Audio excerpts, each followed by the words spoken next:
ये भक्तों, आप सभी को उत्पन्ना एकादशी व्रत का हार्दिक शुभकामना। उत्पन्ना एकादशी व्रत का कथा इस प्रकार है।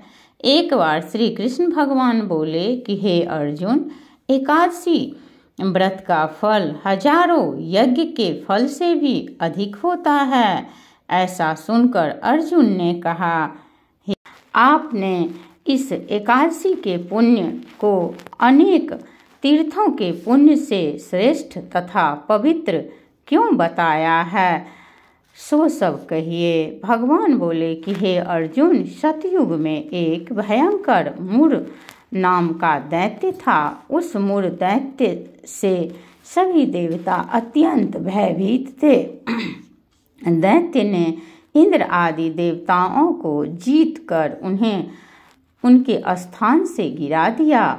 तब देवेंद्र ने महेंद्र से प्रार्थना की कि हे शिव शंकर, हम सब लोग इस समय मूर दैत्य के अत्याचारों से मृत्यु लोक में अपना जीवन यापन कर रहे हैं। कृपा कर इस दुख से छूटने का उपाय बताइए। महादेव जी बोले कि हे देवेंद्र, आप विष्णु भगवान के पास जाइए। इंद्र तथा अन्य देवता क्षीर सागर, जहाँ पर कि श्री विष्णु भगवान शेष शैया पर शयन कर रहे थे, गए और देवताओं सहित इंद्र ने उनकी इस प्रकार स्तुति की, हे देवताओं के देवता और देवताओं के देवताओं द्वारा स्तुति करने योग्य आपको बारंबार प्रणाम है। हे दैत्यों के संहारक, हे मधुसूदन, आप हमारी रक्षा करें। हे जगन्नाथ, समस्त देव दैत्यों से भयभीत होकर आपकी शरण में आए हैं।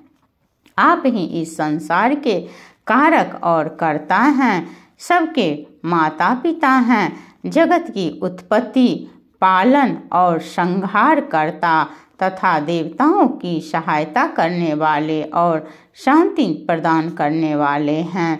आकाश पाताल आप ही हैं। तीनों लोकों को उत्पन्न करने वाले ब्रह्मा, सूर्य, चंद्र, अग्नि, हव्य, स्मरण, मंत्र, यजमान, यज्ञ, कर्म, कर्ता, भोक्ता आदि आप ही हैं। हे देव, शरण में आए हुए की आप ही रक्षा करने वाले हैं। इस समय दैत्यों ने हमें स्वर्ग से निकाल दिया है, अब आप हमारी रक्षा कीजिए। देवताओं द्वारा करुण वाणी को सुनकर श्री विष्णु भगवान बोले कि हे देवताओं, वह कौन सा दैत्य है जिसने देवताओं को जीत लिया है और कहाँ रहता है तथा उसमें कैसा बल है, यह सब मुझसे कहो। भगवान के वचनों को सुनकर इंद्र बोले कि हे भगवान, प्राचीन समय में नारी जंग नाम का एक दैत्य था। उस दैत्य की ब्रह्म वंश से उत्पत्ति हुई है। उसी दैत्य के लड़के का नाम मुर है। वह अपनी राजधानी चंद्रावती में, जिसने अपने बल से समस्त विश्व को जीता और सब देवताओं को देवलोक से निकालकर इंद्र, अग्नि, यम, वरुण, चंद्रमा, सूर्य बनकर पृथ्वी को तपाता है, मेघ बनकर जल की वर्षा करता है। अतः आप उस दैत्य को मारकर देवताओं की जीत कराइए और देवताओं की रक्षा कीजिए। हे मधुसूदन, आप ही कुछ कीजिए। इंद्र के वचन सुनकर विष्णु भगवान बोले कि हे देवताओं, मैं तुम्हारे शत्रुओं का शीघ्र ही संहार करूंगा। अब सब चंद्रावती नगरी को जाइए।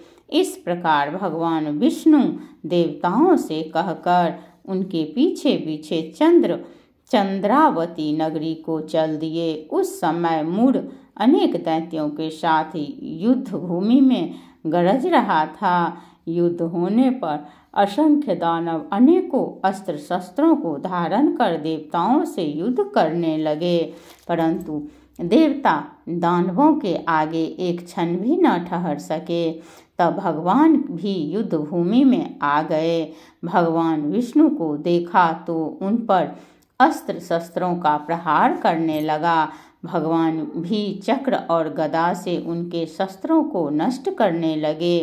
इस युद्ध में अनेकों दानव सदैव के लिए सो गए, परंतु दैत्यों का राजा मुर भगवान के साथ निश्चल भाव से युद्ध करता रहा।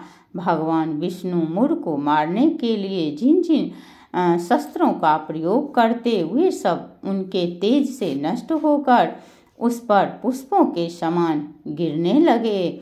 वह आपस में मल्ल युद्ध करने लगे, परंतु उस दैत्य को न जीत सके। अंत में भगवान विष्णु शांत होकर विश्राम करने की इच्छा से बद्रिकाश्रम गए। उस समय 48 कोस लंबी एक द्वार वाली हेमवती नाम की गुफा में शयन करने के लिए भगवान घुसे। हे अर्जुन, अतः मैंने उस गुफा में शयन किया। वह दैत्य भी वहां आ गया।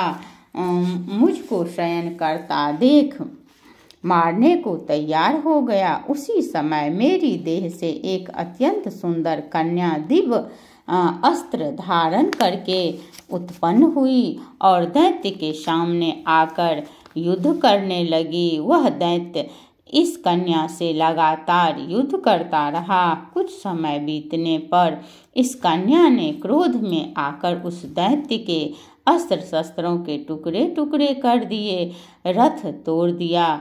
तब वह दैत्य महान क्रोध करके उससे मल्ल युद्ध करने लगा। उस कन्या ने उसको धक्का मारकर मूर्छित कर दिया। जब वह दैत्य मूर्छा से जगा तो उस कन्या ने उसका सिर काट यमपुर पहुंचा दिया। अन्य समस्त दानव भी ऐसा देखकर पाताल लोक को गए। जब भगवान विष्णु की निंद्रा टूटी तो उस दैत्य को मरा देखकर अत्यंत आश्चर्य करने लगे और विचारने लगे, इस दैत्य को किसने मारा है। तब कन्या भगवान से हाथ जोड़कर बोली कि हे भगवान, यह दैत्य आपको मारने को तैयार था, तब मैंने आपके शरीर से उत्पन्न होकर इसका वध किया है। इस पर भगवान बोले कि हे कन्या, तूने इसको मारा है, अतः मैं तेरे ऊपर बहुत प्रसन्न हूँ। तूने तीनों लोकों के देवताओं को सुखी किया है, इसलिए तू अपनी इच्छा अनुसार वरदान मांगो। कन्या बोली कि हे भगवान, मुझे यह वरदान दीजिए कि जो मेरा व्रत करे उसके समस्त पाप नष्ट हो और अंत में स्वर्ग को जाएं। मेरे व्रत का आधा फल रात्रि को मिले और उससे आधा फल एक समय भोजन करने वाले को मिले। जो मनुष्य भक्ति पूर्वक मेरे व्रत को करें वह निश्चय ही आपके लोक को प्राप्त करें। कृपया मुझे ऐसा ही वरदान दीजिए जो मनुष्य मेरे दिन तथा रात्रि को एक एक बार भोजन करें, वे धन धान्य से भरपूर रहें। इस पर भगवान विष्णु इस कन्या से बोले, हे कल्याणी, ऐसा ही होगा। मेरे और मेरे भक्त एक ही होंगे और अंत में संसार प्रसिद्धि को प्राप्त होकर मेरे लोक को प्राप्त करेंगे। हे कन्या, एकादशी को पैदा होने से तेरा नाम भी एकादशी हुआ। जो मनुष्य तेरे इस दिन का व्रत करेंगे उनके समस्त पाप नष्ट हो जाएंगे और अंत में मुक्ति को प्राप्त करेंगे। तू मेरे लिए अब तीज, आठे, नौमी और 14 से भी अधिक प्रिय है। तेरे व्रत का फल सब तीर्थों के फल से महान होगा, यह मेरा कथन सत्य है। ऐसा कहकर भगवान उसी स्थान पर अंतर ध्यान हो गए। ऐसा हो गए। एकादशी भी भगवान के उत्तम वचन को सुनकर अत्यंत प्रसन्न हुई। हे अर्जुन, सब तीर्थों, दानों, व्रतों के फल से एकादशी का व्रत का फल सर्वश्रेष्ठ होता है।